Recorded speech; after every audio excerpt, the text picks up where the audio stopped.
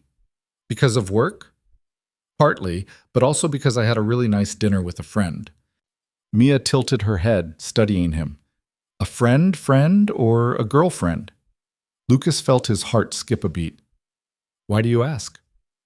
Because you're smiling the way Mr. Peterson smiles when he talks about his wife, Mia said matter-of-factly.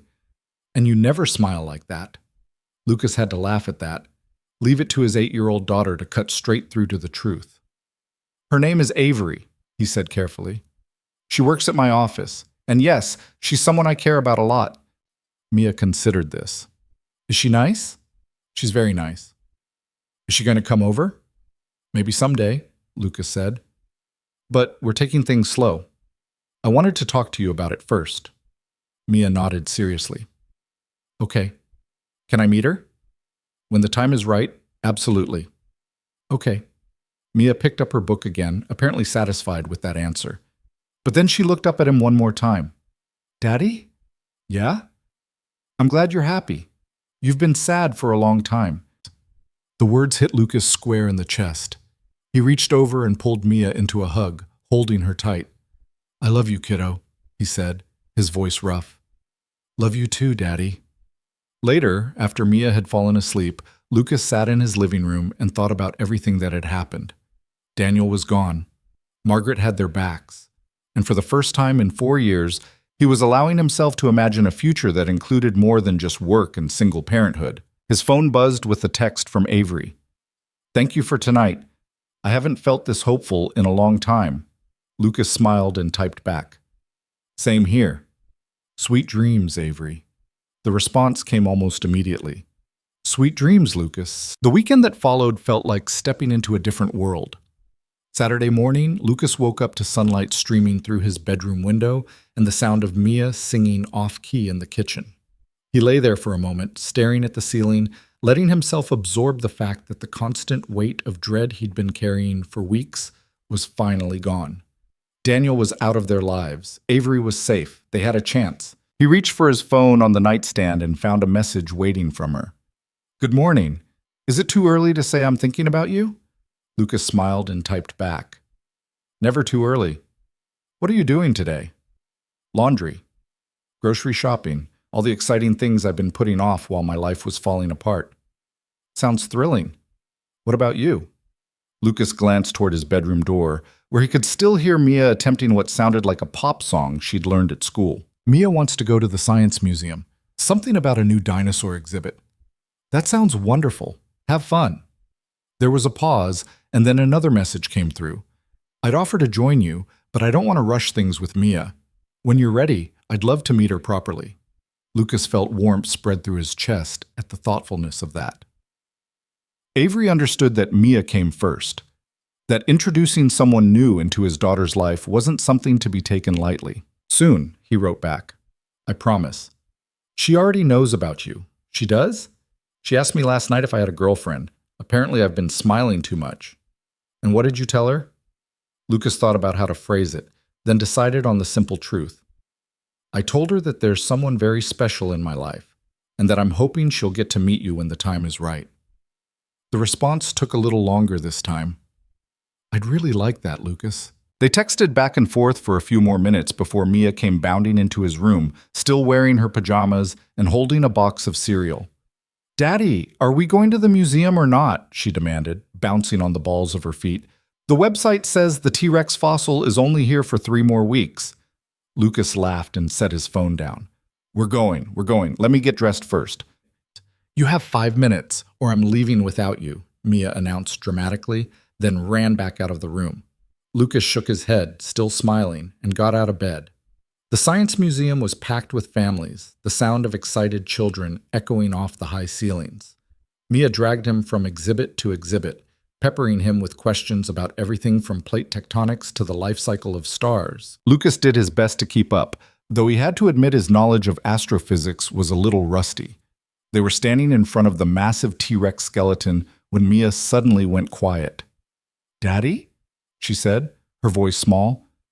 Yeah, sweetheart? Is Avery going to be like a mom?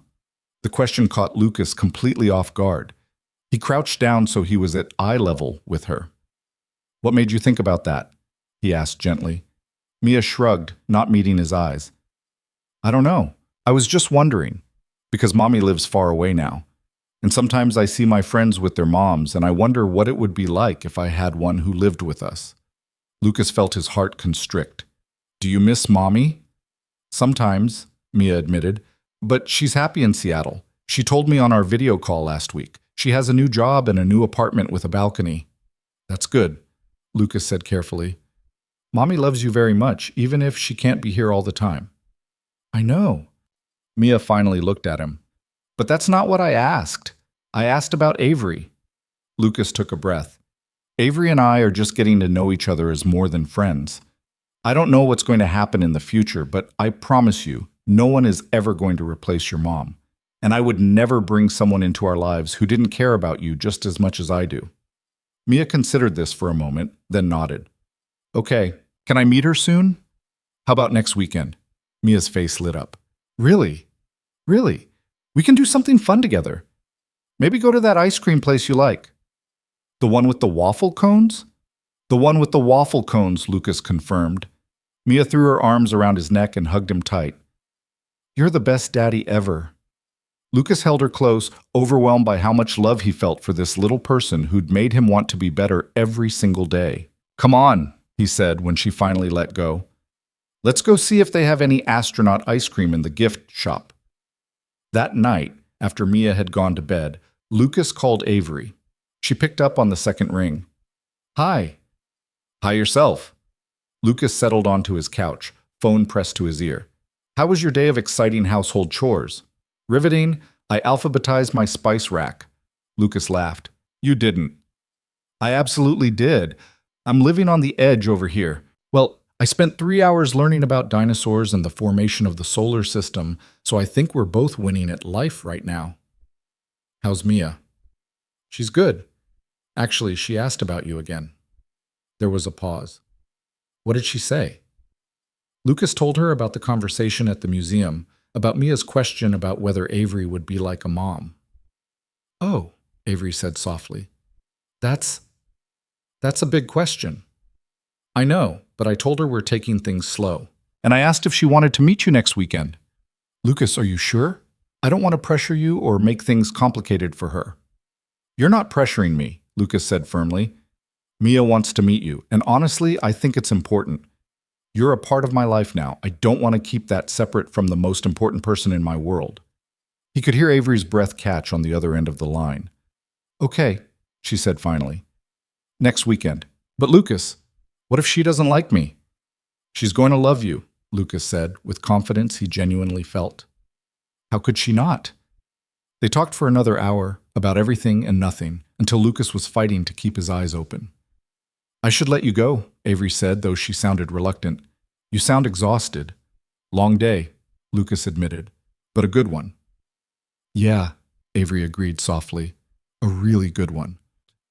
Monday morning arrived with the kind of nervous energy that made Lucas's hand shake slightly as he got ready for work. This would be the first day back at the office since everything had happened with Daniel. The first day where people might know or suspect or have heard rumors about what had gone down. When Lucas walked into the building, he half expected everyone to be staring at him. But the lobby was the same as always. People grabbing coffee from the cafe, checking emails on their phones, chatting about weekend plans. He rode the elevator up to the third floor and headed to his desk, nodding at colleagues as he passed. A few people greeted him normally. No one seemed to be whispering or giving him strange looks. Maybe this would be okay. At 9:30, an email arrived in his inbox from Margaret Sinclair, sent to the entire company. The subject line read, Workplace Conduct Reminder. Lucas opened it, his pulse quickening. The email was professional and direct. Margaret outlined the company's commitment to maintaining a respectful workplace environment. She reminded everyone that harassment, intimidation, and the filing of false complaints would not be tolerated. She noted that any employee who used their position to pursue personal vendettas would face immediate disciplinary action, up to and including termination. She didn't name Danielle specifically, but she didn't need to. The message was clear. At the bottom of the email was a single additional paragraph. Workplace relationships are not prohibited at Redwood Logistics, provided they are disclosed appropriately and do not create conflicts of interest. We trust our employees to maintain professionalism while also recognizing that meaningful connections can develop naturally in collaborative environments. Any concerns about workplace relationships should be directed to HR, not spread through gossip or speculation. Lucas read the email twice, then sat back in his chair. Margaret had just given them her public blessing. 10 minutes later, his phone buzzed with a text from Avery. "Did you see Margaret's email?" "Just read it. I think I might cry." "In a good way." Lucas smiled. "Meet me for lunch? There's a sandwich place 2 blocks from the office. I'll be there." Lucas spent the rest of the morning working on logistics coordination for the Chicago contract, checking in with suppliers and reviewing shipment schedules. The work was familiar and grounding, something he could focus on that didn't involve emotional upheaval or complicated relationship dynamics. At noon, he grabbed his coat and headed out. The sandwich shop was a small, casual place with mismatched furniture and a chalkboard menu on the wall. Avery was already there when he arrived, sitting at a table by the window with 2 cups of coffee. She looked different somehow, lighter, like she'd been carrying a weight for so long that she'd forgotten what it felt like to stand up straight, and now she was finally remembering. "Hi," she said as he sat down across from her. "Hi." Lucas reached across the table and took her hand, right there in public where anyone could see. "How's your morning been?" "Surprisingly normal," Avery said. "I half expected to walk into the office and find people avoiding eye contact or whispering behind my back. But it's been fine. A few people mentioned the email from Margaret, but mostly just to say they thought it was a good reminder. Same on my end. They ordered sandwiches and ate in companionable silence for a few minutes, just enjoying the simple pleasure of being together without fear hanging over them. "I've been thinking," Avery said eventually, "about what happens next. With us?" Lucas set down his sandwich. "And I want to do this right," Avery said. "I don't want to rush things or make assumptions. I want us to build something real, something that lasts, even if it means going slower than I might want to." "I want that too. Which means I should probably take some time to work through my own baggage," Avery continued. "The stuff with Daniel, the fear of not being good enough, all the ways I've convinced myself over the years that I have to choose between my career and my personal life." Lucas squeezed her hand. "You don't have to do that alone." "I know, but I also don't want to drag you into my mess before I've had a chance to sort some of it out." Avery met his eyes. "I'm thinking about finding a therapist, someone who specializes in work-life balance and relationship dynamics." "I think that's a great idea," Lucas said honestly. "And for what it's worth, I could probably benefit from the same thing. I've spent 4 years operating in survival mode. Maybe it's time I figured out how to actually live again." Avery smiled. "Look at us. 2 functional adults acknowledging we need professional help." "We're very evolved," Lucas agreed with a grin.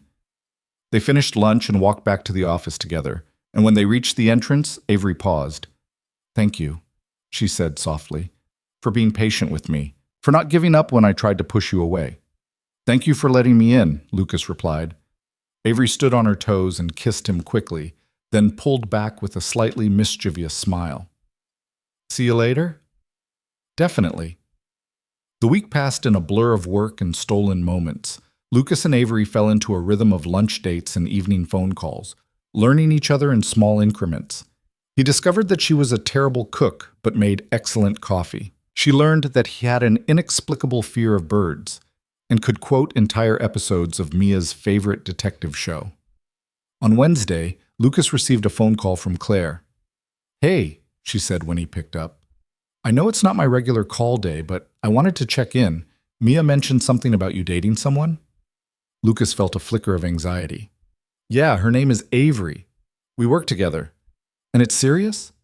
"It's new," Lucas said carefully. "But yeah, it could be serious." There was a pause on the other end of the line. "Are you happy?" The question surprised him. "Yeah, I am." "Good," Claire said, and she sounded genuine. "You deserve to be happy, Lucas. You've been a great dad to Mia. You've put your whole life on hold for her. It's about time you did something for yourself."